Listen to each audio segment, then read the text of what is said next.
Hi, my name's Georgia, and last winter my parents shoved my grandmother, 81 years old, out into a snowstorm. They gave her two crumpled dollars. No coat, no goodbye, just the front door slamming behind her like she never existed. They told me to stay quiet, to let it go. But what if I told you that wasn't the first time they erased someone in our family? What if I told you they'd been stealing from her long before that night? And what if the woman they tried to discard ended up with $900,000 and the kind of dignity they couldn't buy back? Would you want to know how we turned their silence into our story? I could hear the hum of the furnace trying to fight back the cold before it even reached my room. The winds had picked up about an hour ago, pushing against the old siding of our house like they were trying to get in. I sat cross-legged on my bed, pretending to read the same sentence for the third time, but my eyes kept drifting to the crack beneath the door and the faint sounds of voices downstairs. My mother's tone was sharper than usual. That meant something. Vera didn't raise her voice unless she was irritated enough that someone would remember it. My father, Hollis, spoke less, but when he did, it was always in that careful, emotionless tone that said, "This is already decided." I shouldn't have been listening, I know. My role in this house was clear. Be quiet, be polite, don't interfere, especially when it came to adult matters. But something about the edge in Vera's voice made me slide off my bed and step lightly into the hallway, just close enough to hear without being seen. "Inez," my mother said, "we've done what we can, but you've made it clear you're not trying to be part of this household." That stopped me cold, Grandma. "I'm not causing trouble," I heard my grandmother's soft voice. She never raised it, not even when she was being dismissed. "You take up space," Vera snapped. "You forget things. You make the kids anxious. Frankly, you're a liability now. You're leaving tonight." There was a pause, then my father's voice, quiet, firm. "We've given you $2. That's enough for the bus downtown. There's a shelter. Be grateful." I stood there, frozen, stomach lurching. What shelter? It was 23 degrees outside. The snow hadn't even started yet, but the storm was coming. Everyone knew that. A blizzard warning had been on the news all afternoon. "Please," Inez whispered. "It's dark. I don't have a coat." "You should have thought about that when you kept interfering with the boys' routines," Vera shot back. "You brought this on yourself." I crept down a few more steps, just in time to see the door to the hallway swing open. My grandmother stood there, her small frame swallowed up by the shadows of the entryway. She had her old suitcase, the one with a frayed handle and one wheel that didn't roll. She wore only a cardigan. Her good coat wasn't in sight, and they didn't even offer it to her. She didn't argue. She didn't raise her voice or plead or beg. She looked back once, briefly, right toward me. I ducked down instinctively behind the banister. I don't know why. Shame, maybe. Then the door opened, and with one gust of icy wind, she stepped out. Hollis closed it behind her. Just like that. I stayed there, heart pounding, staring at the door like it might open again, like someone might realize what had just happened and take it back. Instead, I heard Vera's voice behind me, calm, unbothered. "You'll stay out of this, Georgia. You're not helping." I turned slowly. She stood at the top of the stairs, arms folded, eyes hard. She didn't yell. She didn't scold. She just told me as if it were obvious. "She left with nothing," I said, voice cracking. "She made her choices," my mother replied, and walked away like it was a conversation about leftovers in the fridge. I went to the front window, pulling the curtain back just a little. Snow had started falling, soft at first, like powdered sugar. Grandma was already halfway down the street, suitcase bumping unevenly behind her. Her shoulders were hunched. She looked so small. I should have screamed. I should have run after her. I should have said something, anything, but I didn't. I stood there, holding the curtain with numb fingers, watching the woman who had held my hand through fevers and told me stories about her childhood in Missouri disappear into the dark with $2 and no coat. And that silence, between me and my parents, between what I knew and what I couldn't undo, was heavier than any storm. The snow hadn't stopped. Not really. It had slowed to a whisper against the windows, but the weight of it still pressed against the world outside. That morning, I sat on the edge of my bed, the covers tangled around my legs, staring at nothing in particular. I hadn't slept, not really. I'd drifted in and out, haunted by the image of Grandma's small figure fading into the darkness, with only her suitcase and a brittle silence trailing behind her. Downstairs, I heard the clink of coffee mugs and the muted thump of the refrigerator door. The smell of toast drifted up the stairs like nothing had happened. Like the night before had been any other evening, as if we hadn't shoved someone we loved, or claimed to, into a blizzard with pocket change and no protection. I made my way down, feet heavy, shoulders stiff. In the kitchen, Vera was seated at the breakfast bar, calmly flipping through a real estate magazine. Hollis was at the sink, rinsing a plate. The news played low on the TV in the corner, talking about road closures and emergency shelters opening due to the cold snap. "Morning," Hollis offered without turning around. Vera looked up just long enough to register my presence. "Coffee's fresh, toast's on the counter." I poured a cup out of habit, not really tasting it, and leaned against the counter. "She didn't take her coat," I said finally. Vera didn't look up. "She had a sweater. It's 20 degrees. She sighed like I was bringing up the weather too loudly. "Georgia, don't start. We gave her options. She made her choices." I held her stare, but she'd already gone back to a photo of a house with granite countertops. "She's better off," she added, like it was some sort of mantra. "She'll be fine." I didn't answer. I set my cup down, walked out of the kitchen, and made my way to the hallway closet. I told myself I was just getting my coat, just that. But my hands moved before I could stop them, pushing past old scarves and a wrinkled raincoat until they landed on something soft, familiar. It was still there, Grandma's coat, the one with the knitted collar she used to bury her chin into on windy days. The same coat she'd worn to every one of my school plays, the one that still smelled faintly like lavender and cold cream. She hadn't even taken it with her. That alone made my throat tighten, but it was what I found next that stopped me entirely. Inside the pocket, folded 3 times, was a slip of paper, a bank transaction receipt. The date was from 6 months earlier.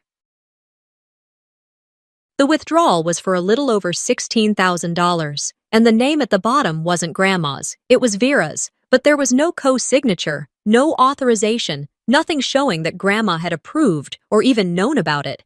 I stared at it, the numbers blurring.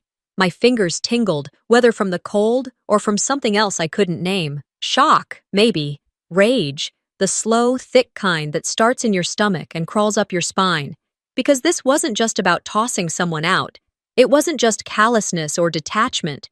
This was control. This was erasure. This was theft. And it wasn't the first time. My mind pulled back to a memory I had no interest in reliving, but it came anyway. Grandma's 80th birthday. We'd planned something small, just dinner at home, maybe a cake.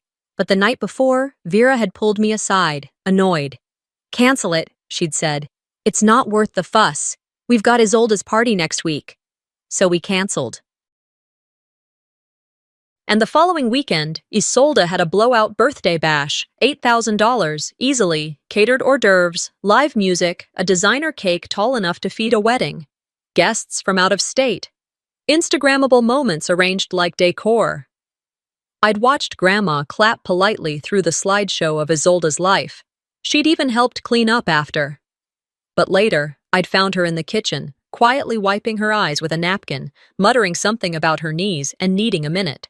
I hadn't said anything then. But now, standing in front of that coat, paper crinkling between my fingers, I realized I had kept quiet one time too many. "She didn't even take this," I whispered. Not out of forgetfulness. No, she'd left it behind because deep down, I think she knew there was no room in that house for her warmth anymore. And suddenly, something inside me, something quiet and careful, snapped, not loudly. It was the soft kind of fracture, the kind that doesn't scream but shifts your entire foundation. This wasn't a one-time mistake. This was a pattern, a slow erosion of dignity, dressed up as order and good intentions. A rewriting of history with smiles and firm handshakes. No more. I folded the receipt carefully, slid it into my jeans pocket, and grabbed Grandma's coat. If no one else was going to speak up for her, I would. The wind pushed against the glass like it had something to prove. I stood outside the clinic, my fingers tingling from the cold that had seeped into my gloves. I'd just stepped out after speaking to the receptionist. Yes, I'd like to report potential power of attorney abuse. And now I wasn't sure where to go next. The storm had passed, but the air was still sharp. The roads had been cleared enough to drive, but patches of snow lingered in parking lots and sidewalk corners like memories that didn't know when to leave. I looked down the street, unsure if I should head home or back to the apartment where Grandma now stayed, a temporary space loaned by a charity-run center for seniors. I needed to see her again. 2 buses and a 15-minute walk later, I found myself at the clinic. The building wasn't much, just a beige rectangle with too many flickering lights and a front door that wheezed when it closed. Inside, it smelled like rubbing alcohol and faint sadness. The waiting room was full, patients slumped in plastic chairs under posters about pneumonia and diabetes. I approached the check-in counter carefully, heart tight in my chest. "Hi," I said quietly. "I'm looking for Inez Varela. She was brought in during the storm." The nurse glanced at her screen, then back at me. "And you are?" "I'm her granddaughter." Her gaze softened a little. "She's stable now. Mild hypothermia. She didn't bring any ID, but she gave your name, room 6, down that hallway." When I stepped inside, the room was dim and quiet. Grandma lay beneath a thin blanket, her gray hair slightly damp at the edges. Her hands, once always warm when they cupped my cheeks, were tucked beneath the covers, unmoving. "Grandma?" I whispered. Her eyes fluttered open. "Georgia," she said, voice barely there. "I told them not to call anyone. Didn't want to be a bother." I sat beside her, reaching for her hand. It was so cold, I flinched. "You're not a bother. You're my family," she smiled weakly. "Not to everyone." A silence hung between us, not empty, but full of everything we weren't saying. She turned her head slowly. It was snowing bad. But I kept thinking, "Don't cry, Inez. Don't give them the satisfaction." I didn't respond. I couldn't. I just squeezed her hand gently, grounding myself in her presence. Sitting there, I remembered something I hadn't wanted to. Months ago, during a family dinner, Vera had been talking about finances. The topic had drifted from taxes to retirement to the burden of the older generation. And then, laughing over a glass of white wine, she'd said, right in front of the grandkids, "Honestly, who even needs an old woman anymore unless it's for her checks?" Some of the others laughed. Isolde smirked. Dad didn't even blink. And Grandma just looked down at her plate and nodded slightly, as if she agreed, as if agreeing would make it hurt less. But I had seen her eyes. She never said a word that night, just cleared dishes like always. She probably folded the napkins before bed. That was her, graceful in silence, even when bruised by words. Now, in that small clinic room, watching her breathe through cracked lips, I knew I had to act.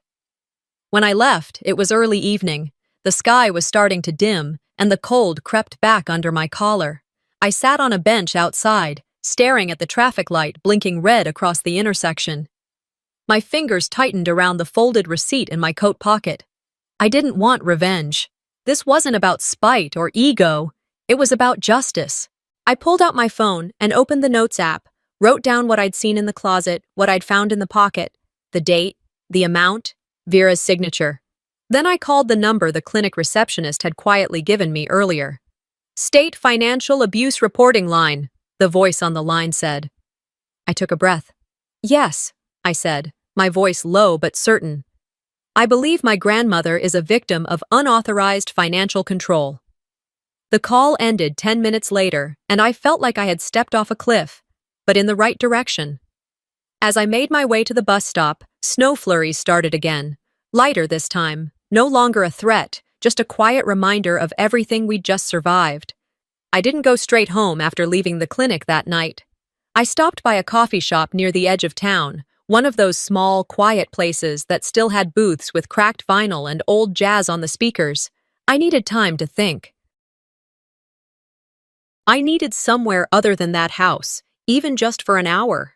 By the time I did walk through the front door, the lights were dimmed and the dishwasher hummed in the background. Everything looked normal, like the past 72 hours hadn't happened. I dropped my coat over the back of a chair, slipped off my boots, and moved toward the kitchen.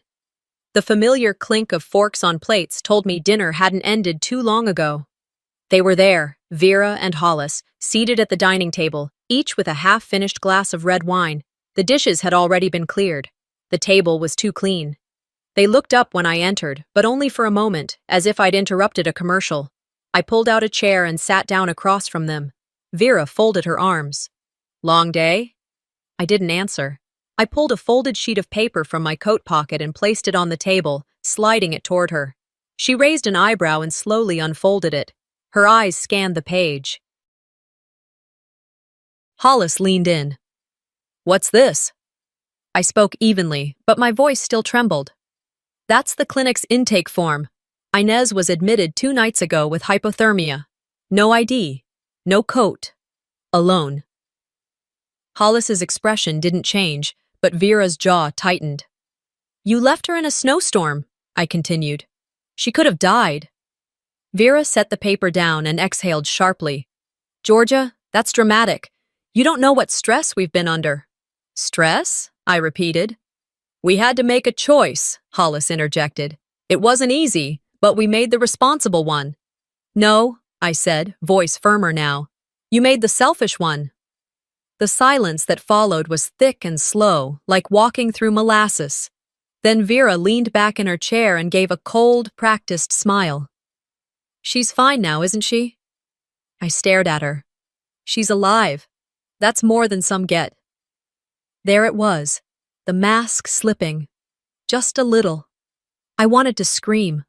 I wanted to throw something, to make them see what they had done. But instead, I stood up and walked to the garage door. I opened it, flicked on the light, and pointed. The boxes were still there, stacked neatly along the far wall. I'd noticed them the night Inez left, but hadn't questioned it. "What is that?" I asked.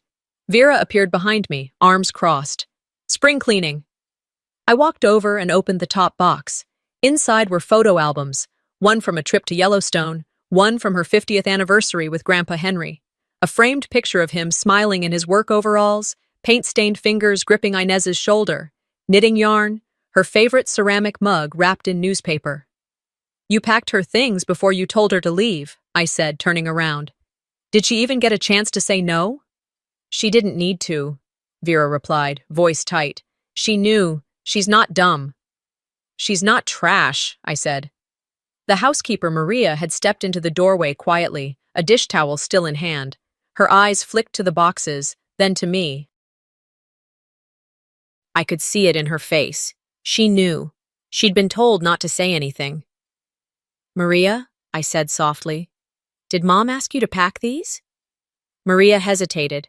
Then she nodded once and stepped back into the kitchen. I followed Vera back inside. The silence followed me. "If you do this again," I said finally, "if you push her 1 inch further, I won't stay quiet. I will go public. I'll make sure every neighbor, every friend, every church committee you pretend to care about knows what you did." Vera's face froze. Hollis stood slowly, like he was unsure if he should interrupt. And then Isolde walked in through the side door, flipping her hair back and setting her purse on the counter like it was just any evening. "What's going on?" she asked casually. No one answered. She looked between us, then rolled her eyes. "Oh, is this about Grandma again?" she said. "You're still hung up on that?" I didn't move. "She's fine, right?" Isolde continued. "She's always been good at making things dramatic. That's how people like her get attention.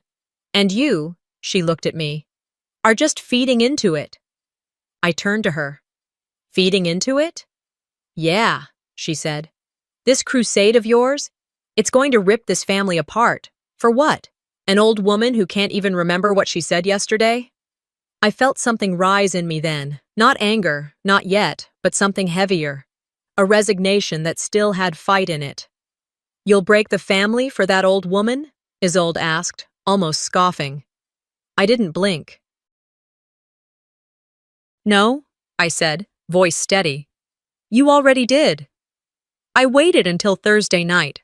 Vera and Hollis had left for a dinner party, something related to Hollis's work, a client from Omaha or Chicago.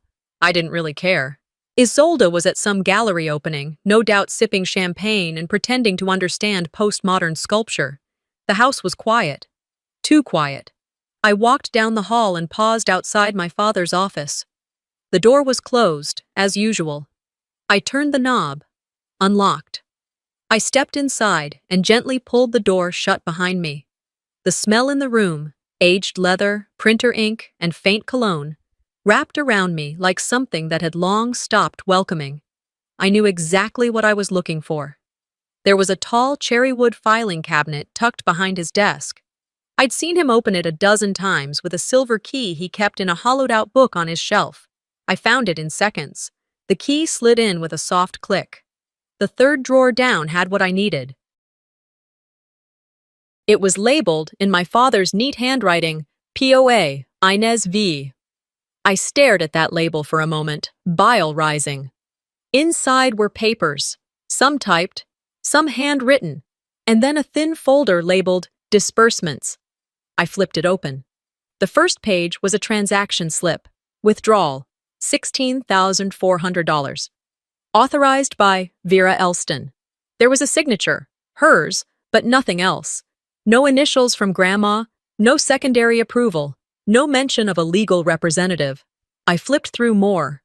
Recurring withdrawals, smaller amounts, but frequent, most within weeks of Inez's hospitalization last summer. That was when she'd been foggy, groggy from her fall and the medication. That was when Vera said she'd take care of the paperwork. And she had, for herself. I stood there in the office for a long time, just staring at it all. Then I took out my phone and snapped a few photos, just in case. I returned everything exactly as I found it, relocked the drawer, and placed the key back in its hollowed home. The next morning, I texted Arden Liu, my cousin. She was finishing law school out in Minneapolis and had always been the one in the family who asked the questions nobody else dared. We met at a public library near her parents' place over the weekend. She brought coffee. I brought copies of the documents. She flipped through them silently, lips tightening. "Georgia," she said finally, "this power of attorney form is dated 2 weeks after Inez's second ER visit." I nodded. That's when she was still on pain meds. She wasn't even making full sentences. Arden leaned back. Then she wasn't legally competent to sign this. And there's no witness, no notary. This could be criminal. I swallowed. I thought so.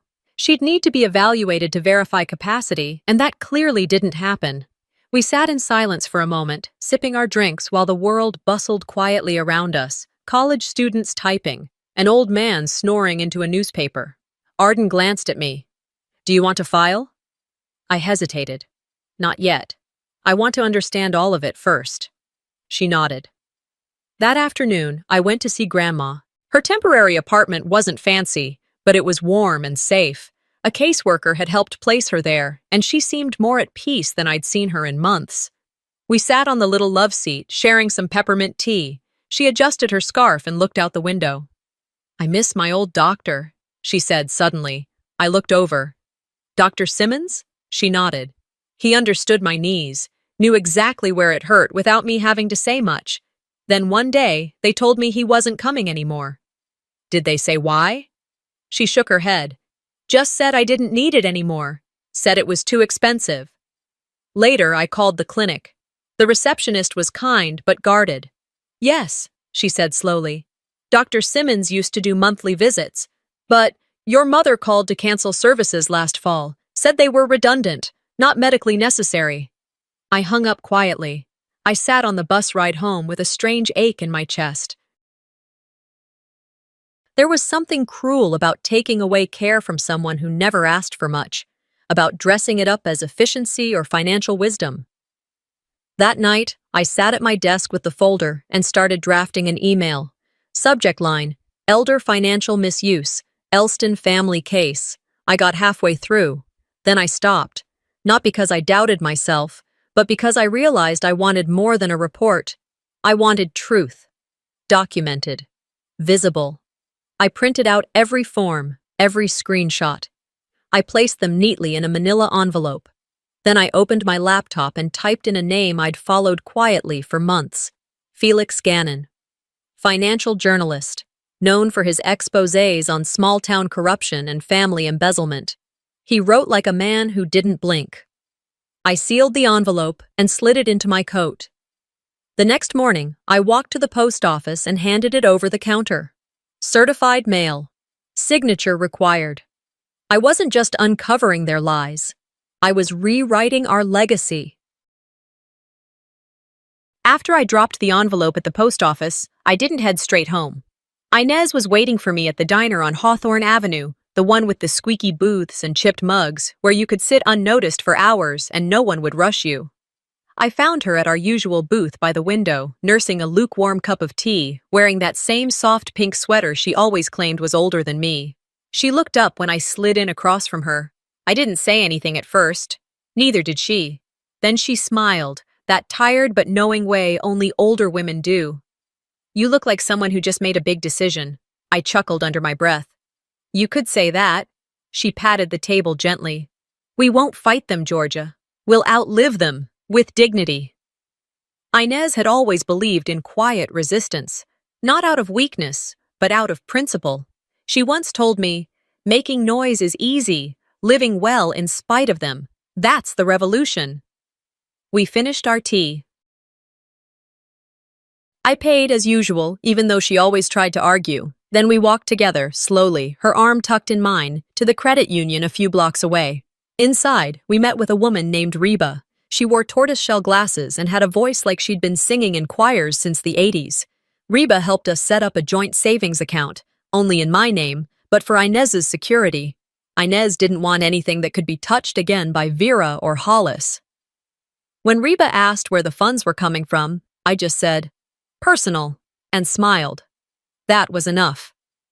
On the way back to Inez's apartment, we stopped at a convenience store to buy ginger snaps and paper towels. At the checkout counter, Inez picked up a $5 scratch-off ticket from the rotating stand near the register. "Let's pretend luck still works," she said, slipping it onto the counter.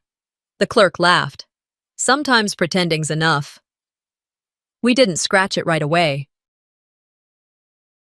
We walked home, made tea again, put on some music, old standards, the kind she liked, and only then did we sit down at the table with a penny and the ticket between us. It was a small win, $20, enough for more tea, more ginger snaps. We both laughed like kids, and for a few minutes, the world was simple. The next week, we bought another ticket. Not out of desperation, out of ritual. We didn't expect anything. Then, on a Tuesday morning when frost still dusted the grass, Inez sent me to the store for milk. I bought the ticket almost as an afterthought. I came home, dropped the groceries, and scratched it while waiting for the kettle to boil. 3 rows of numbers. I didn't notice it at first. I was halfway through texting Arden when I glanced again and felt the breath leave my lungs. 9, 0, 0, comma, 0, 0, 0. I checked it twice, then 3 more times. I took a photo, zoomed in, held it under the lamp. I had to sit down. Inez came in from the hallway, rubbing her elbow. "Did the kettle scream yet?" I handed her the ticket wordlessly. She looked at it, then at me. "What am I looking at?" "We won," I whispered.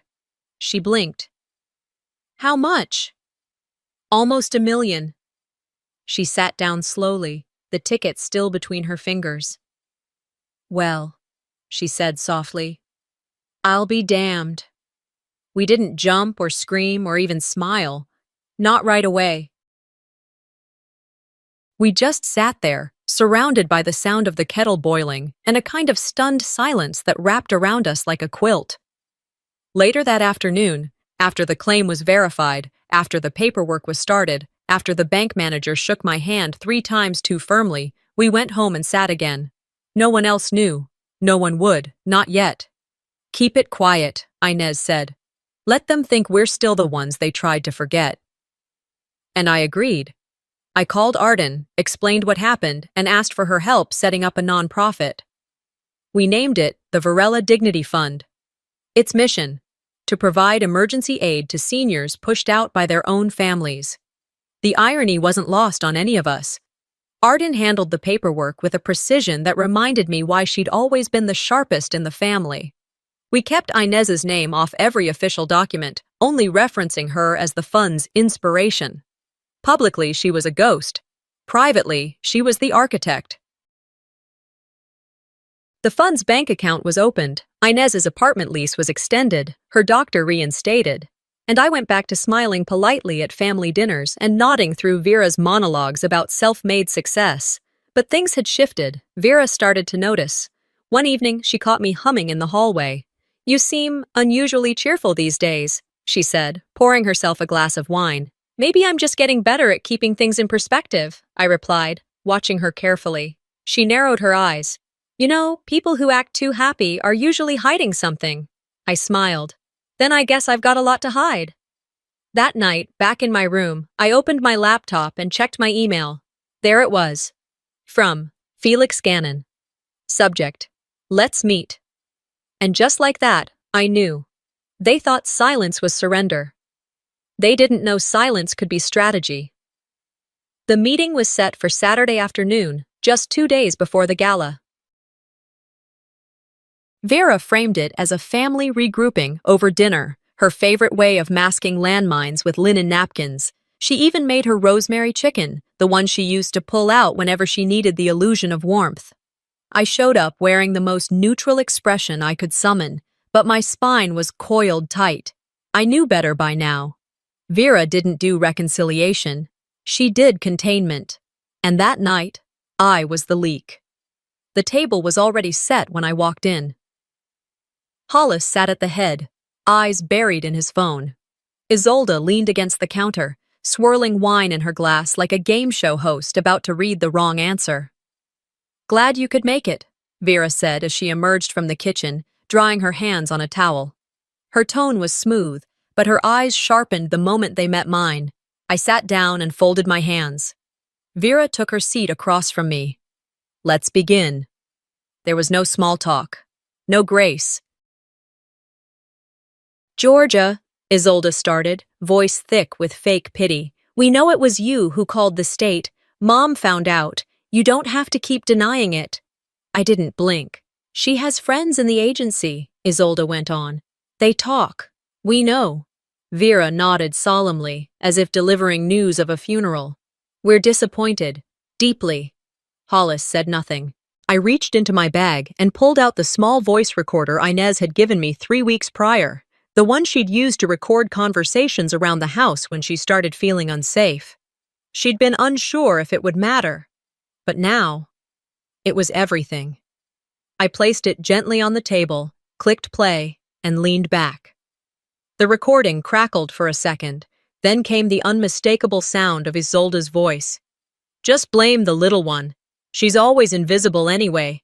No one will question it if we throw her under the bus." Vera's voice followed. "Smart. Quick and clean." Silence fell over the room like someone had cut the power. Hollis stared at the table. Vera's mouth opened slightly, but no sound came out. Isolde went pale, her wineglass frozen mid-air. I reached forward and clicked stop. "You framed me," I said. "And you almost got away with it." Isolde finally found her voice. "That was taken out of context." I laughed. "There's no context where that sentence means anything else." Vera tried to recover. "That recording is illegal. She had no right." "She had every right," I said. "You all made her feel like a squatter in her own daughter's house. She protected herself the only way she could." No one responded. The rosemary chicken sat untouched. I stood and grabbed my bag. "You want to control the narrative," I said. "But this one belongs to her now. And me."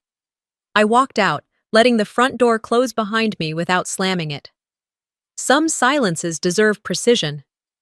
Later that night, I went to see Inez. The sky was clear, stars sharp as glass. Her apartment smelled like lavender oil, and the apple crisp she always reheated too long. She handed me a worn photo album wrapped in a floral dish towel. "I meant to give this to you sooner," she said. I opened it and felt my chest tighten. Photos of her as a teenager, smiling wide on a porch swing. Pictures of her and Grandpa Henry dancing in the backyard, arms wrapped tight. Baby pictures of me, one where I'm gripping her thumb like it's the only thing keeping me upright. "I found it in the bottom of a linen drawer," she said softly.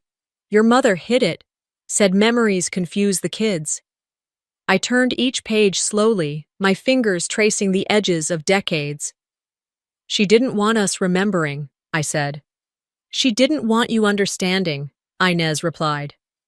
We sat quietly, flipping pages under the glow of a lamp. Outside, wind brushed softly against the windows, like even the world was pausing to listen. When I got home, I didn't bother going to my room. I sat at the kitchen table, opened my laptop, and found the draft I'd been editing for weeks. A full account. The money taken, the canceled medical care, the eviction, the lies. I added one line to the top. "My name is Georgia Talora, and I'm ready to speak on record." Then I emailed it to Felix Gannon. If they feared the truth, I'd let them drown in it. The night of the gala, the air had that sharpness that only late February in Iowa could bring. Wind tugged at the hem of my coat as I helped Inez out of the cab, her gloved hand gripping my forearm for balance. She wore her softest navy shawl, a simple string of pearls around her neck, and that quiet expression she always carried when life turned loud around her. City Hall glowed gold in the evening light, banners fluttering from the second-floor windows. Inside, warmth met us in waves, people in evening attire, waiters with trays of sparkling cider, and a local jazz quartet playing something gentle enough to fill the gaps between conversation. Inez looked around slowly. "Are you sure we belong here?" she whispered. "You more than anyone," I said, guiding her toward the check-in table. She was listed under Special Honoree. A volunteer handed her a name badge and gently led us to our seats near the front. Inez kept her eyes on the carpet. She wasn't one for the spotlight, but tonight she wouldn't be hiding behind anyone. 15 minutes later, the room quieted as Felix Gannon took the podium. He wore a tailored blazer and no tie, his voice deep and steady, like a man who didn't have to raise it to be heard. "Tonight," he said, "we recognize quiet courage, the kind that doesn't make headlines until someone decides it must." He paused. "There is a foundation in this city, one that now serves abandoned elders across 5 counties. Its inspiration was anonymous. Until now." I held Inez's hand tightly as I stood and made my way toward the stage. I didn't need a speech. I didn't need permission. I adjusted the microphone, cleared my throat, and began. "My name is Georgia Talora," I said. "I'm not the founder of the Varela Dignity Fund. I'm just the granddaughter of a woman this town, and her own family, tried to forget." Gasps whispered through the crowd. I continued. "This woman was thrown out of her home, into a blizzard, with $2 in her hand and no coat on her back. She had given everything, her money, her years, her care, to a family who decided she no longer fit their image, and when she was left cold and alone, they expected her to fade away quietly." I paused, scanning the faces before me. Some looked down, others leaned in. But she didn't fade. She fought, silently, with grace. And now, because of her, hundreds of seniors across Iowa are no longer invisible. Then I clicked the remote. Behind me, a screen lit up. Bank withdrawals, power of attorney forms, a clinic's intake note stating hypothermia due to exposure. Murmurs turned into low voices, sharp whispers. The room changed. Felix stepped forward and spoke into his microphone. "A formal inquiry has been submitted to the State Financial Crimes Bureau. This isn't just a story, it's evidence." Someone in the back stood up. A woman near the mayor gasped. My father, seated with Vera 3 rows behind me, shifted uncomfortably. Vera stared straight ahead, her face taut like a mask that finally cracked. She didn't speak. She didn't blink. She just gripped the armrest until her knuckles turned white. Hollis looked toward the exit. Isolde was nowhere to be seen. I left the stage without waiting for applause. Inez met me halfway, her eyes glistening. "I thought I'd be embarrassed," she whispered, "but I feel lighter." "You earned every word," I told her. The applause came then, slowly at first, then rising like a wave. It wasn't for me, it was for her. We stood there, not just as granddaughter and grandmother, but as women who refused to be erased. When the event ended and the last of the handshakes faded, a man approached me. He looked about 60, with a soft gray beard and eyes that carried more sadness than anger. "My mother went through something similar," he said. "But I didn't speak up in time. You didn't just honor her, you honored all of us." Inez smiled gently. "It's never too late to start remembering people." We stepped back outside. The cold hadn't changed, but something in the air felt different, lighter, fairer. Justice had come, not in a courtroom or a headline, but in a room full of witnesses who could no longer pretend they didn't know. And though it felt good, I knew something else too. But even justice leaves a bruise. Not all wounds close at once.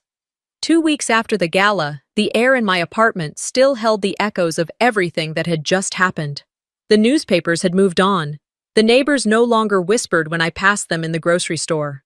The letters had stopped arriving, and the voicemail from Arden, a kind, proud message telling me that the State Bureau had opened formal proceedings, was the only thing I'd saved.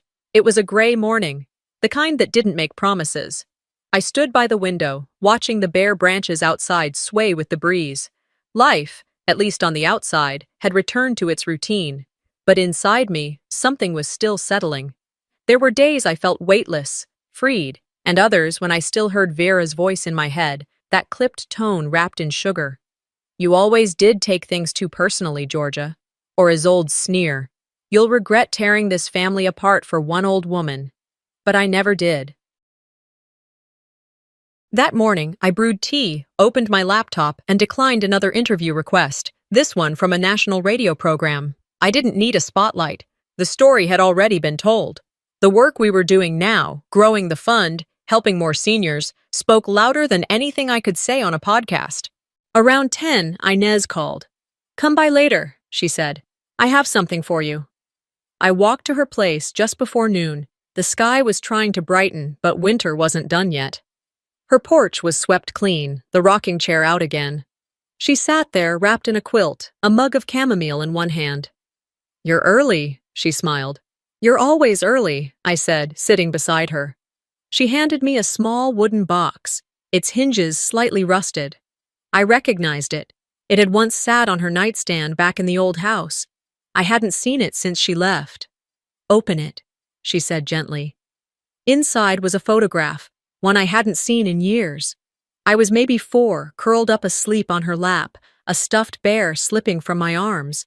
Her hand rested protectively on my back, and her eyes, captured in the faded color of the photo, were looking down at me like I was the only thing in the world that mattered. Beneath it, folded carefully, was a handwritten note. "If you hadn't seen me," it read, "no one would have remembered I existed. You made me matter again." I looked up. She was staring out across the yard, not meeting my eyes. "Why'd you keep this?" I asked quietly. "Because," she said, her voice steady, "someday I knew I'd need to remind you that love isn't loud. Sometimes it's just presence. You showed up. That saved me." We sat there a while longer, not speaking. The silence between us was nothing like the silences I'd grown up with. This one held warmth.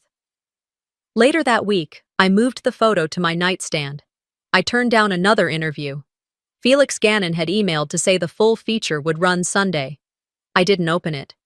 Instead, I spent my energy launching the next phase of the Varela Dignity Fund. We were expanding to 4 new cities. Arden handled the legal side. Inez wrote handwritten notes to the first 10 recipients of aid, each one folded in blue envelopes, stamped carefully, like it was something sacred. Every step felt like reclamation. A few days later, I found myself walking past the house I'd grown up in. I hadn't meant to. It just happened. Errands rerouted, Traffic backed up, and suddenly I was on Sycamore Lane again. The shutters were still that same pale blue. The porch looked smaller than I remembered. And the swing where Inez used to rock me during summer nights, it was gone. I stopped on the sidewalk. I didn't move closer. I didn't need to. I didn't feel anger. I didn't feel longing. What I felt was clarity. That house held so many ghosts, of shame, of silence, of looking away. I had carried its walls on my back long after I walked out of it. Not anymore. I left more than a house, I whispered to no one. I left a history I refused to keep reliving. I turned and walked away, the wind soft against my face. At home that evening, I poured myself a glass of water, turned off my phone, and sat by the window again. Justice may feel like a final word.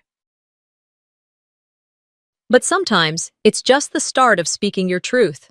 Sometimes, the most powerful way to fight back isn't with anger, but with truth. This story wasn't just about money. It was about dignity, memory, and standing up for someone when everyone else turned away. Have you ever had to choose between your family and what's right? Let me know in the comments. I'd love to hear your story. And if this resonated with you, don't forget to subscribe for more real-life stories that remind us all of the quiet strength inside us. Hi there, I'm Kaylee. On my birthday, my sister hit me in front of everyone with a cake stand. Why? Because I said no to signing over my $850,000 stock. But that wasn't the start. It began way before, with quiet manipulation, fake brunches, family pressure dressed up as love. They planned it like a business deal. They smiled while scheming. And when I didn't play along, they tried to break me. Ever been betrayed by the people who once called you family? They never said it, but I wasn't the daughter they wanted. I figured that out before I learned long division, somewhere between my 9th birthday and my sister's 15th dance recital. That year, I asked for a telescope. I got a plastic tiara instead. My mother clapped as Shayna placed it on my head, her face glowing like she'd just crowned royalty. I smiled for the photos, but inside, something small and solid curled in my chest. I learned early, if you didn't sparkle the way they wanted, you'd better disappear quietly. Now, at 33, I was still expected to play along, still supposed to pretend the family frame wasn't cracked straight through. They called me independent, like it was a flaw. Shayna was the one they showed off. Pretty, bubbly, Instagram perfect. Me? I was a name in their group texts when they needed tax advice or a second driver for Thanksgiving. A week before my birthday, we had dinner at my mother's house. I should have known it wasn't just a catch-up night when she set the table with real napkins. Darlene poured Chardonnay for everyone, except me. I had water, apparently because I was always so uptight. "So," she started, swirling her glass, "you still doing well with those stocks of yours?" Her voice was syrupy, but there was glass under it. Before I could answer, Shayna jumped in. "Tech or energy? Just curious. You know, since we're family." I looked at her over the rim of my glass. "Diverse portfolio," I said simply. She grinned like I'd handed her a puzzle she couldn't solve. My mother added, "It's just, you know how the market is. Seems silly for one person to hold too much when others could benefit too." Then she buttered her roll like she hadn't just suggested I start redistributing my investments to my freeloading sibling. I didn't respond. I let silence say what needed to be said. But inside, I took note. Not just of the words, of the way they looked at each other before speaking, like they'd rehearsed this, like this dinner was a soft opening to something worse. When the night ended, Shayna hugged me goodbye with the tightness of a person trying to remind you she's still your sister. Her perfume clung to my jacket the whole drive home. I rolled the windows down. Back in my apartment, I didn't turn on the lights. I just sat in the dark, phone in hand, scrolling through her feed. Photos of spa days, new sponsorships, perfect smiles. The caption on her latest, "Family is everything." Meanwhile, Mom hadn't even asked how my quarter ended at work. No one knew I'd pulled a record bonus. Or maybe they did. Maybe that was the whole point of dinner. I stood in my kitchen looking around at everything I'd built. No one handed me this life. I worked through nights, saved every raise, paid for my own education, and still sent birthday checks to the same mother who once told me I should smile more like Shayna. I poured myself tea. No wine. I needed a clear head now. Something told me they weren't done. The water in my mug had gone cold. I was still standing in the kitchen, staring at nothing in particular, when I decided to check my portfolio. Something I did every Sunday night, part of my routine. My brokerage dashboard loaded like it always did, familiar and clean. Then came a pop-up that stopped me cold. Unrecognized login attempt. Location? Unknown device. Time? 10:13 p.m. I stared at it. The timestamp was just 3 hours after dinner with my mother and Shayna. My fingers moved slowly, refreshing the page, checking device logs. There it was again. Same time, same failed attempt, same eerie message. Attempted access denied. I hadn't logged in from any new device. No one else had access. Not legally. I shut the laptop lid and leaned back, pulse steady but sharp. I'd known they were circling. I just didn't think they'd be this sloppy. Or maybe they assumed I wouldn't notice, or worse, wouldn't care. I didn't sleep much that night. I reset passwords, enabled two-factor authentication on every platform I owned. I even locked down old email addresses, the ones I barely used anymore. Then I encrypted all my work files, just in case. By the time the sun rose, I'd secured everything but my peace of mind. That morning, I was sipping reheated coffee and scrolling through emails when one stood out. No subject line, no name, just a Gmail address I didn't recognize. I almost deleted it, until I read the first line. You should know what your mom and sister are planning. There was an audio file attached. I clicked play. The static lasted 2 seconds before Darlene's voice broke through, low and conspiratorial. If she signs after the second glass of wine, it'll be hers in minutes. She won't even think to question it. Shayna's voice followed, casual, amused. And if she asks, we just tell her she was being generous. You know how she gets when she's grateful. I didn't drop the phone. I placed it down carefully like it might explode. They weren't guessing. They weren't hoping. They were planning, scheming, like I was an account, not a person, a walking, breathing jackpot. I stood still for what felt like an hour. The betrayal didn't come as a punch. It came as a cut, slow, surgical, deliberate. By noon, I had every device recording. I installed keyloggers, synced my cameras to private cloud backups, even upgraded the locks on my condo. I took screenshots, transcribed the audio, backed up everything twice. They wanted to play silent war? I'd fight in silence too, but on my terms. I told no one, not even my best friend, not yet, because this wasn't paranoia anymore. It was confirmation. 4 days passed. I didn't say a word to them. Not a warning, not a threat. I waited. On the night of my birthday, the restaurant buzzed with polite laughter and polished silverware. I had chosen the place, a private room at La Sorella, not because it was my favorite, but because it had doors I could close if I needed to, and I had a feeling I would. Just before the toast, Calvin found me by the hallway leading to the kitchen. His eyes darted nervously between me and the door. I heard them, he whispered. In the car, last week, your mom said something about getting you to sign after the second glass. Said it'd all be over in minutes. I stared at him. No shock, just silence. He flinched under it. You believe me? He asked. I already knew, I replied, then walked back to my seat. Dinner moved forward like a play everyone had rehearsed. Darlene laughed too loudly. Shayna complimented the wine she didn't pay for. I let them act, let them believe they still held the script, and then came the moment. Darlene clinked her glass. The room grew quiet, save for the soft hum of ambient jazz. She rose with her usual stage smile. What greater gift is there than family, especially when one of us has been abundantly blessed? Murmurs, soft nods. I didn't move. Shayna leaned across the table, envelope in hand. Just something symbolic, she said, placing it in front of me. It's nothing binding, just an affirmation of trust. I didn't touch it. I looked at her, then at our mother. Then I slid the envelope across the table, face down. I came for dinner, not a transaction. The silence was thick. Someone shifted in their chair. A fork clinked to the floor. Darlene's smile didn't disappear. It froze. Cracked. But she recovered fast, as she always did. Of course, honey, no pressure, we just thought… No, I said, calm but final. You didn't think. You planned. They didn't argue. They didn't apologize. They just moved on, smiling, toasting, laughing again like nothing happened. But I saw Calvin's face. He didn't raise his glass. I sat through dessert like a stranger at my own table, watching, recording every word, every twitch, every sidelong glance. If they were bold enough to try this in public, I had no doubt they'd go even further behind closed doors. And this time, I wouldn't just be ready. I'd be 3 steps ahead. That night, I barely slept, but when I did, it wasn't rest. It was calculation.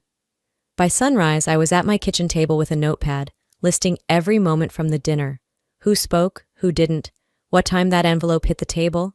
This wasn't paranoia anymore. It was pattern recognition. My phone buzzed. Calvin.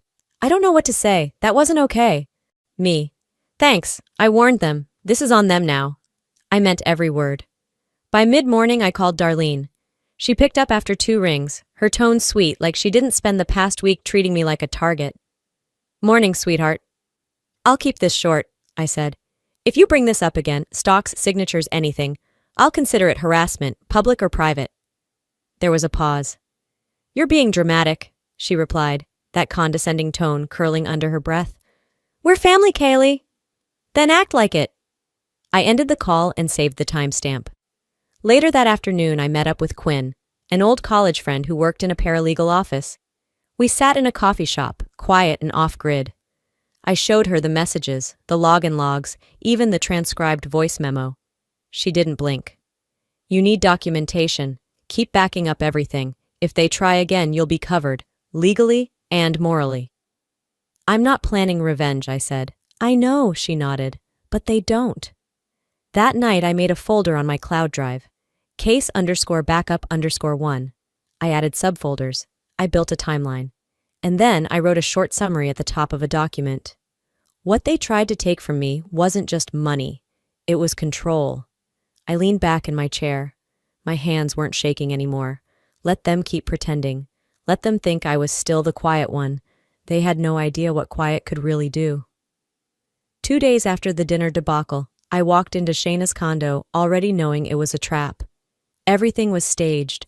Croissants in woven baskets, overpriced juice in glass carafes, candles flickering like we were at a spa, not a battlefield. Shayna greeted me with an over-practiced hug. Glad you came, she said, like I had a choice.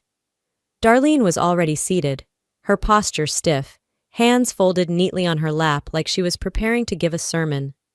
Calvin lingered in the background, quieter than usual. 15 minutes into brunch, the mask slipped. You embarrassed your sister in front of people who matter, Darlene began, calmly like she was reading from a parenting manual. You owe it to her, to this family, to make it right.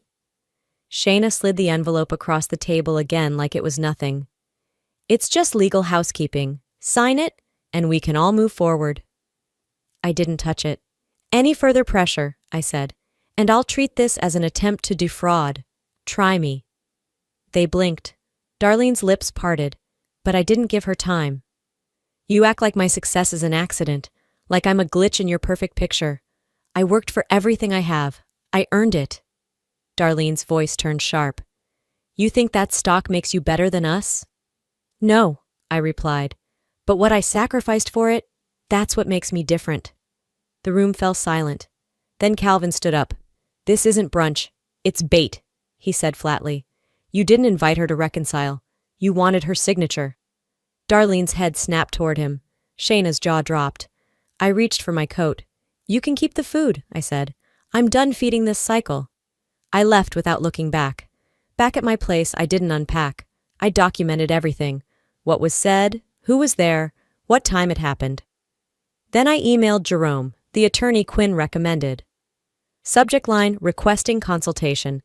I added every file I'd collected, screenshots, recordings, login reports. I included a transcript of brunch. They turned this into a campaign. Fine. I'd turn it into a case. 2 days later, I stood at the edge of a banquet hall I never agreed to fund. My name was printed on the program. Platinum sponsor, right beneath the charity's title. I hadn't donated a dime.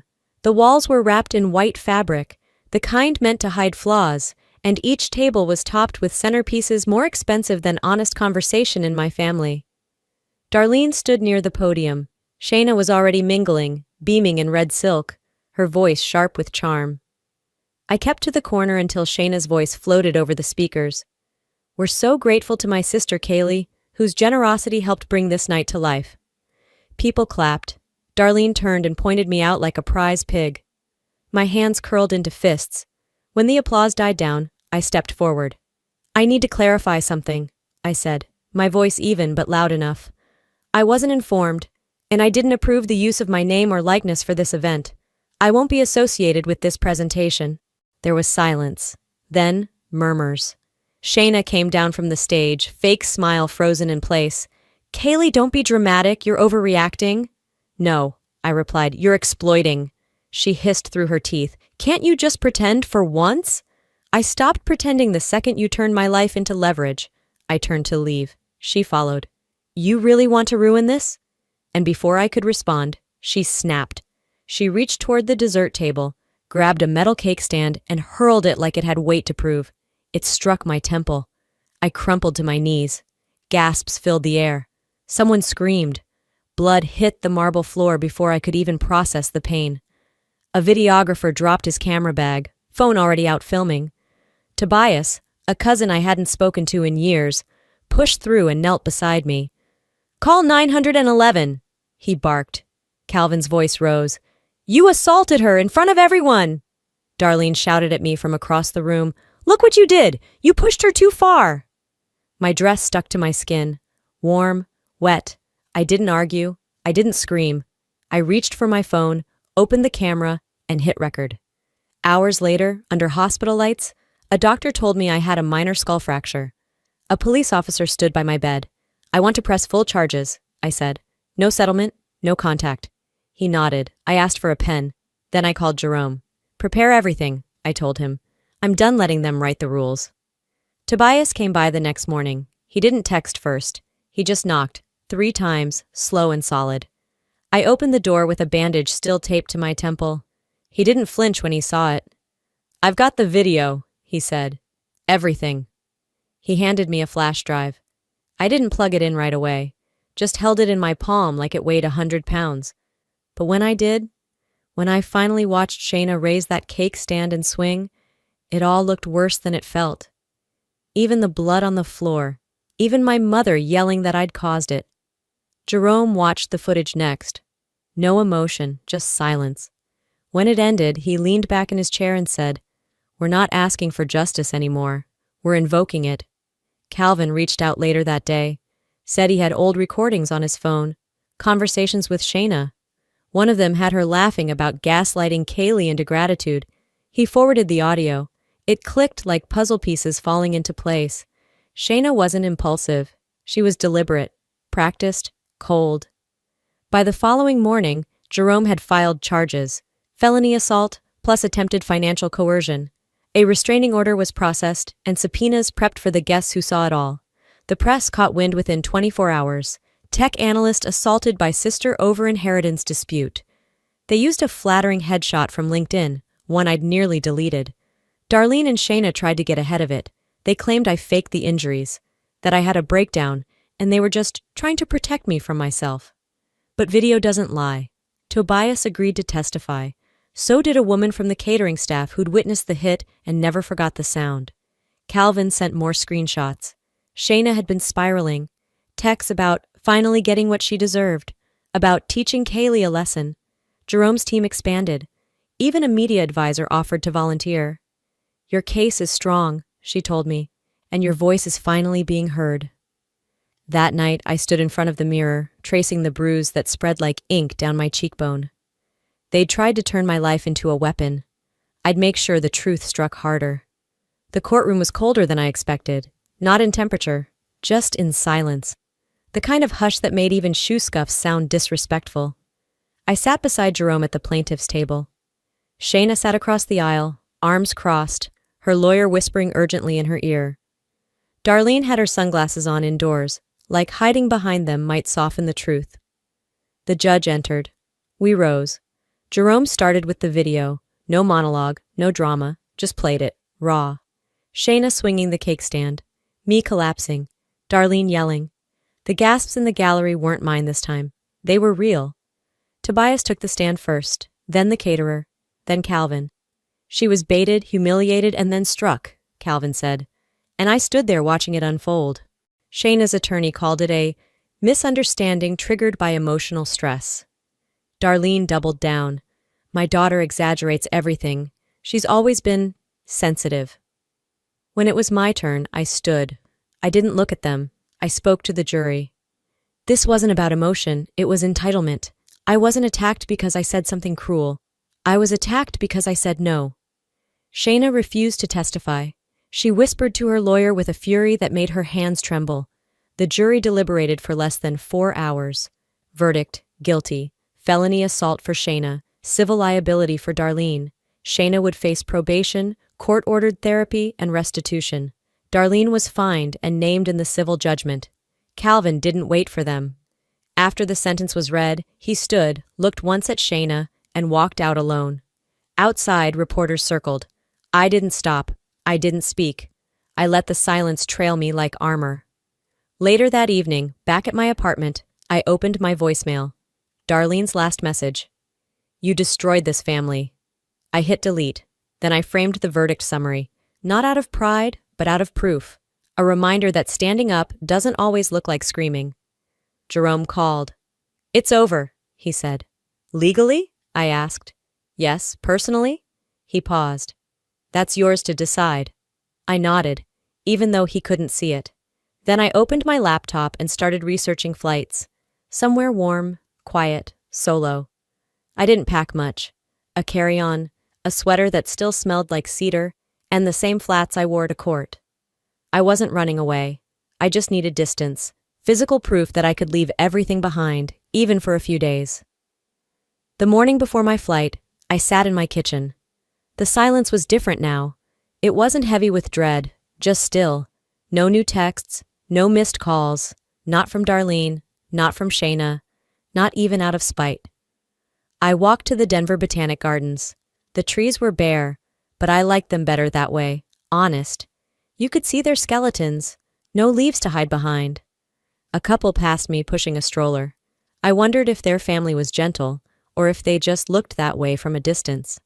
Later that day, I heard Shayna had lost her last sponsor. Darlene's name was quietly scrubbed from 2 local board listings. Neither was surprising. I told Jerome I wouldn't pursue more lawsuits.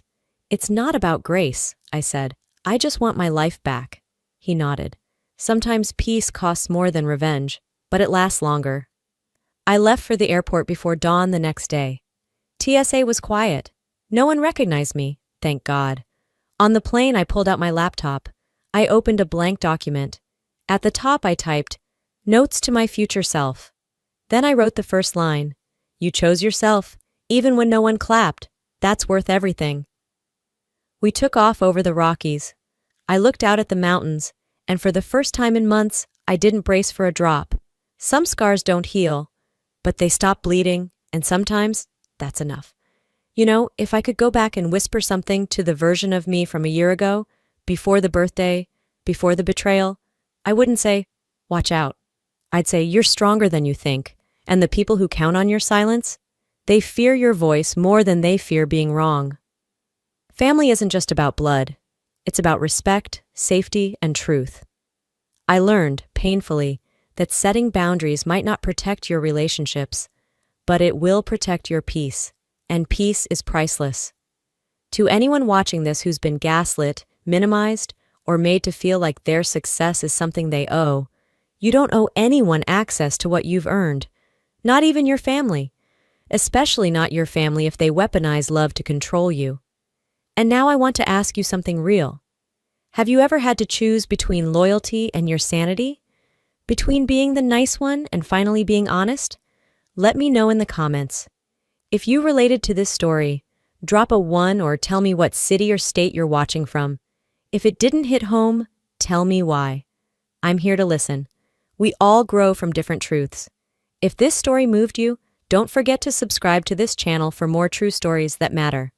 Let's keep these conversations alive, because healing doesn't happen in silence, and neither does justice. Thanks for watching. Hi, my name's Sadie.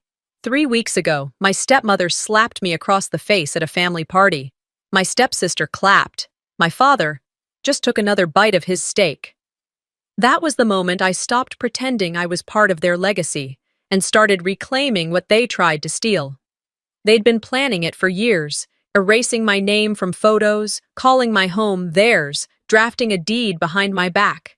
They thought I'd stay silent, but what kind of family applauds your humiliation and still expects you to hand over the keys? Would you? They thought the silence meant I surrendered. What they didn't know was, I was just getting started. I hadn't even stepped fully into the yard when I realized something was off. Not the kind of off where you forget someone's name or burn the casserole. This was practiced. It was polished, like everything had been rehearsed down to the last smile. A woman I didn't recognize was standing at a makeshift welcome table by the hedges, flipping through a binder. She looked up, held out a plastic tag with a number on it, and chirped, "Guest 18!" I blinked at her. "I'm Sadie. This is my house." She hesitated, her eyes darting back to the sheet. "Oh, right. They just gave me the list."